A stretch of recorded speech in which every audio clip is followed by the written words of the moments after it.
Well, we are starting a brand new series today, and it is Smoke Alarms, and our subtitle is this: How Our Emotions Reveal What's Really Going On. And how our emotions reveal what's really going on. Now, this title comes from a metaphor from St. Augustine. He was a very famous 5th century theologian, really a Christian theologian that is probably one of the top theologians in our Christian tradition. Augustine said that our emotions often function like smoke from a fire. They tell you what's really going on in your heart. Now, if you smell smoke in your house, it's probably wise not just to kind of shoo it away, right? I mean, Judith and I, we had a smoke alarm in one of our houses years ago, and it was so sensitive, and it was really loud, and it was right outside the kitchen, so anytime you might have burned a little bacon or forgot something in the oven, which I didn't, but I mean, sometimes that happened in our household. I mean, that thing would go off, it'd be like an air raid, and so we'd run over there, open up the door, and start swatting at it with a towel, but it wasn't until we actually took the grease, the pan off of the stove or took the thing out of the oven that it would actually stop. And that's kind of like what emotions are. Emotions aren't the problem. Emotions, and when it comes to the witness of Scripture and the gospel, emotions are like indicators of something deeper, of something going on, some kind of issue or some kind of problem. They're not the problem in and of themselves. So with that image in mind, what we're going to do in this series is we're going to take 5 emotions over the next several weeks. And as with smoke, we're going to do the wise thing with emotions. We're not going to try to whip them away. We're not going to try to suppress them. We're not going to try to even manage them. Instead, we're going to treat them as if they're indicators of something else going on underneath, or in our heart, or in our soul, or in our mind and spirit. Now, this series has a potential, I think, to impact everybody, because when you think about the role emotions play, of course they play a big part of our life. It's how we, oftentimes, our emotions will kind of communicate how we view life and how we should feel about ourselves, and consequently, how we should feel about other people and whether we're going to serve other people or not. So understanding how emotions are connected to our faith is super important, because if you disconnect the two, then you might be more directed by your emotions than your faith. And if you want to be able to look at your circumstances through God's eyes, you need to be able to navigate the difference. So today, the first emotion we're going to look at is depression. And let me just say right up front, I'm not a mental health professional. I don't play one on TV. I'm not the expert. And I know even connecting an emotion with the word depression is not quite really accurate either. But I think I've had some personal experience in this area. And it seems to me, or my experience is, depression tends to operate along a continuum that, at one end of the continuum, there's discouragement, something that we all experience from time to time, and on the other side of the continuum, there is depression, and between the two, there's a lot of different factors that come into play when it comes to that continuum. It's very complex, and I think every health professional would say so. It's very complex because there's different factors. There's spiritual factors, there's biological, physical factors, there's social factors, there's psychological factors. My point is, in this sermon series, we're going to focus primarily on the spiritual factors, but that doesn't mean I think it's the only contributor, or even always the primary contributor, especially when it comes to depression. God made us a psychosomatic unity. That is to say, it's impossible to separate soul from mind and heart, from body. That they all are connected and influence each other. And so I'll give you a kind of an example. One example is that when I fail to get a good night's sleep, it's amazing how unspiritual I am the next day. Do you ever find that to be true? You don't get aren't you amazed how unspiritual you become when you lack sleep? And not only do I become unspiritual, I become hungry. And it's like I want to eat all day long, and if I don't get to eat all day long, I become hangry. So you match hangry with unspiritual, and then I just stop being patient with other people. I just stop kind of, being polite. I end up becoming rude and on and on and on. And the point is, these things are all connected. And of course, that's no excuse that being rude to other people, that's still a spiritual problem, right? That doesn't justify being rude, but the truth is, while it's a soul problem, it's triggered by other physical things. And so maybe I should just take a nap or something, or eat a Snickers bar, and that'll help resolve it. But what I'm not saying is, I'm not saying that when I experience hunger, it's the same thing as you experience walking through the valley of depression, or that it can be fixed simply. It's just the point that there are a lot of things in the mix when it comes to emotions and all those factors: spiritual, emotional, physical, social. And so in this series, again, I just want to emphasize, we are going to be focusing simply on the spiritual aspect of these emotions and the dimensions. And for some of you really struggling with this, what we say from up front is not going to be enough. I want to be sure that you know that part of your support system should be health professionals. Part of your support system should be mental health professionals. You cannot ignore that as part of your people to help support you. It's kind of like working out your physical body. You need to go someplace. Everybody does, in order to work out some of your emotional muscles. And so if you haven't ever sought help, I want to encourage you to consider doing so when you have a need. And if you need some leads from us, please call the office and we'll get you connected. But like I said, from my experience, depression begins with discouragement. You get discouraged about something that really starts to change your outlook on life. Right? Maybe it's the marriage. The marriage isn't getting better. At some point there was some hope, but now you just kind of maybe realize that this, your family life isn't going to be everything that you thought it was going to be. Or maybe something happened to you that really shattered your sense of self or identity, or you got cut from the team, you got denied from a school, you got passed over by a promotion. Maybe somebody broke up with you and their insults really, really harmed you or hurt you. Maybe a loved one has passed away and you're still having problems getting over or getting through that sense of grief and loss. Maybe you're single and you don't want to be single anymore, but you don't have any, hope on the horizon. Maybe you're single again. Maybe it's an illness, or maybe you simply just messed up again. And maybe it was the job, or maybe it was a relationship, or maybe it was something else. And maybe you can't get over some kind of stronghold in your life. But the point is that whatever it is, when you look into the future, you feel all you feel is a suffocating darkness from even wanting to get out of bed. That things are bad, and you don't see how they're going to get better. That kind of sets us up for Lamentations, the book of Lamentations. Now, some of you didn't even know this was in the Bible. You're like, Lambda, what? What was that? I mean, it's in the Bible. It's in the Old Testament. It's right after the book of Psalms. And this book might surprise you. It's a book of laments. And lament is a poem about how bad everything is.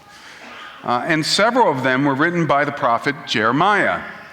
Now, Jeremiah lived during a time when Israel was being delivered over into exile with Babylon for their sin. Israel had hardened their hearts to God so many times that God had finally exiled them into the land, from the land that he had promised them. So during his life, Jeremiah witnessed multiple violent deportations of friends, of family, and he watched Solomon's temple, the symbol of Israel's faith and the pinnacle of their cultural life, get torn down. Jeremiah was one of the remaining survivors in Jerusalem, and everybody that was left kept telling themselves that the worst was over. But God told Jeremiah that the worst had yet to come. So Jeremiah was given the task of telling everyone that the armies of Babylon would keep coming until nobody was left. Imagine that being your job, to tell people around you that you love, who have already seen unspeakable tragedy, that the worst had yet to come. Now, to make matters worse, nobody believed him. They called him a traitor. They put him in a dungeon. And in Jeremiah 38, this is kind of what he describes the dungeon like. He says he sunk up to his armpits in mud. It was from this mud hole that he created some of these poems. And, is it any wonder that when you look at this book, a lot of it is very dark? So if you think you're in a bad situation, Jeremiah understands it. He gets it. So let's kind of dive into the mud pit a little bit here. I'm going to back it up a little bit and read from chapter 3, verse 1. This is Jeremiah writing. I'm the one who has seen the afflictions that come from the rod of the Lord's anger. He has led me into darkness, shutting out all light. He has turned his hand against me again and again all day long. Now here's an important question. Who is the he that Jeremiah is talking about? He's talking about God. He has made my skin and flesh grow old. He has broken my bones. He has besieged and surrounded me with anguish and distress. He has buried me in a dark place like those long dead. He has walled me in and I cannot escape. He has bound me in heavy chains. And though I cry and shout, he has shut out my prayers. Do you ever feel like that? Like God isn't listening? Or even more, you wonder, is God behind these negative situations that are happening to me? At the very least, he's not doing anything to stop them. Have you ever felt like that? Here's the thing. Jeremiah knows that this feeling that he has for God is not true. And he's going to show us in a minute. But regardless, this is how he feels. Now, some of you have gone through the dark valley, and you can identify a little bit with what he's saying, only maybe you've kind of thought to yourself when you felt these things, well, if I were a real Christian, I wouldn't be having these kinds of thoughts. I wouldn't feel this way about God. So maybe you try to suppress them or try to pretend that you don't feel that way about God. And yet Jeremiah was a real believer, and that's what he expressed. You know who else was a real believer? Martin Luther, the namesake of this church.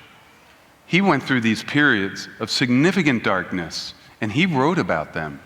And so we've heard about what Martin Luther went through. In fact, he wrote this. Well, before that, there was stories about how his wife had to hide the knives in the kitchen because she was afraid that he would get a hold of them and hurt himself. He wrote, for more than a week, I was close to the gates of death and hell. I trembled constantly. I could find no thoughts of Christ, only of desperation and blasphemy of God. So can you see how you're not alone in your thoughts? See, this lament is honest of Jeremiah, even if it's not accurate, because while it's an honest reflection of how Jeremiah feels, Jeremiah doesn't know everything that God is up to. And I point that out because I want you to see that it's okay to be honest. God would prefer you to be honest.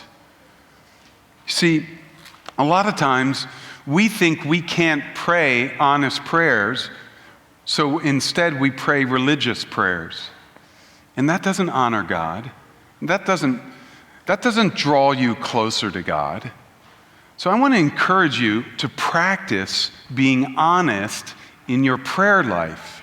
Otherwise, you're not going to experience the kind of intimacy with your Heavenly Father that's going to help you get through these dark times. Don't try to edit what you have on your heart and mind when it comes to God or your situations.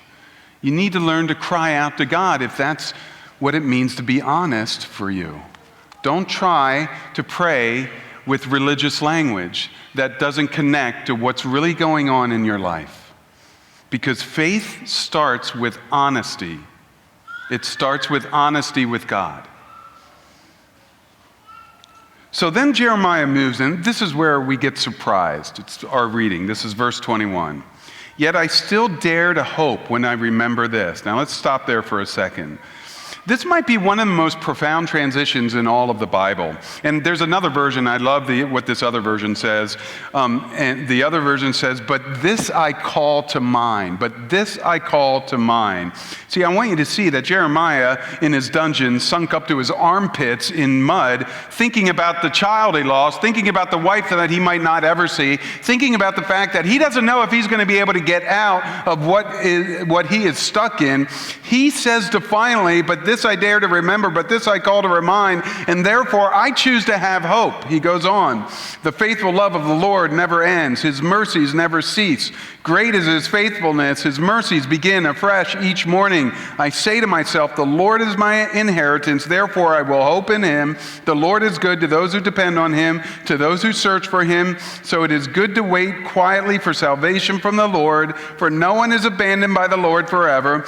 Though he brings grief, he also shows compassion because of the greatness of his unfailing love. Now keep in mind, these are verses that are right in the middle of the chapter, that are right in the middle of the book, and everything else in the book is a lament except for this portion of the book. This is kind of the anchor of the whole book, of this whole book of mystery. This is Jeremiah's answer to the spiritual dimensions of depression.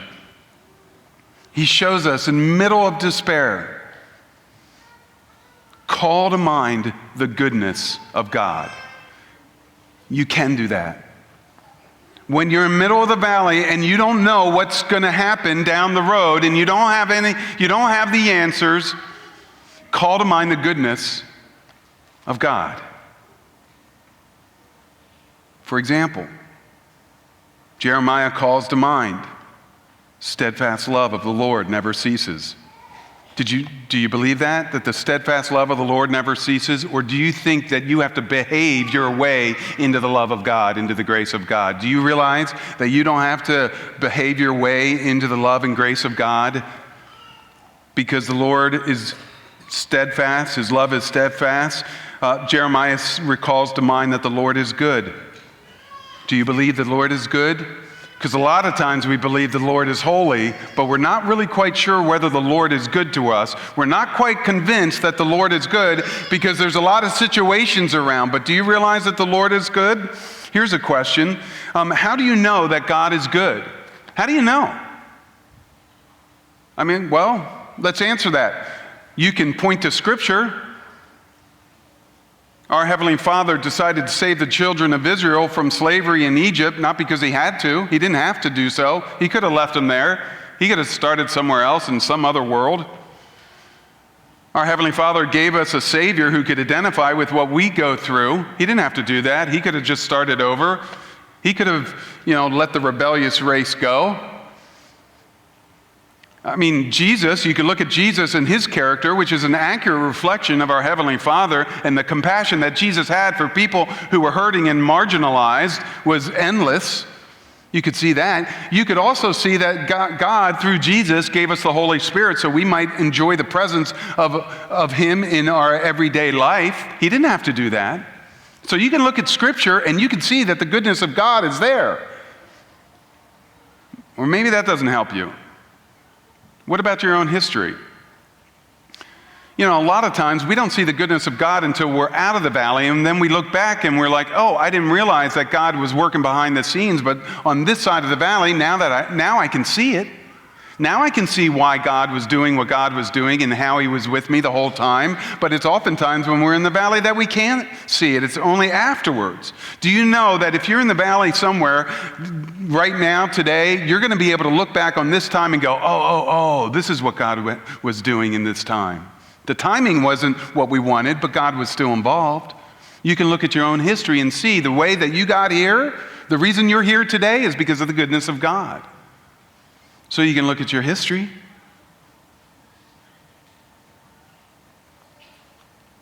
So we choose to believe that we have a good Father because of the witness of Scripture, because of history. And listen, if that doesn't do it, then you need other people around you to remind you of the goodness of God in your life. That's why sometimes we tell you to get out of your rows and get into some circles. Because if you're not having faith conversations as a reminder of the goodness of God in your life, sometimes you need other people to point it out for you because you're too close to the situation. So we choose and claim that our God is a good God. He has not abandoned you, and he's not abandoned this world. It's why we can live with a sense of hope and not despair. We choose to believe that even when we can't see or can't feel God, that he's a good God. He's a loving God. Call to mind. Call to mind means that this thought is not naturally in there. We have to put it in there. Somebody said that's what it means to preach to yourself. There's a sense in which the primary task of Scripture is to teach us how to talk to ourselves. Your emotions don't have brains, by the way, right? They can't think. They can't show faith. You have to think for them. You have to show faith, and then you tell them how to feel. You have to choose faith, and then you have to inform your feelings of your faith. Another way of saying this is this phrase that we must never, or you must never, feel your way into your beliefs. You have to believe your way into your feelings. And a lot of followers understand that we walk by faith, not by sight, but they don't get that we walk by faith and not by feelings. For many, what they feel is their most reliable indicator of what is true. I feel like God has forgotten me. I feel distant from him. And Jeremiah says, I feel all those things, but God's word tells me that that is simply not true. And I choose to believe him even though I cannot feel it. And you might feel like Jeremiah, like you've been forsaken, but this you call to mind. The steadfast love of the Lord never ceases. His mercies never come to an end. This I call to mind. Every day, every morning. And then you wake up the next morning and you do it again. And then there will be a day that you'll look back and realize you're no longer in that valley. Can you do that when you get there? Let's pray. Heavenly Father, you know us so well. You know we get directed by our feelings, our circumstances, and our faith feels so fluid. Help us to stand on the rock again of what you've done for us. Help us to remember that our faith informs our feelings, not the other way around. So Lord, we love you. And Lord, we're going to trust you. We're going to walk with you and just continue to open up the next step for us. And we'll walk through it with you. In your name.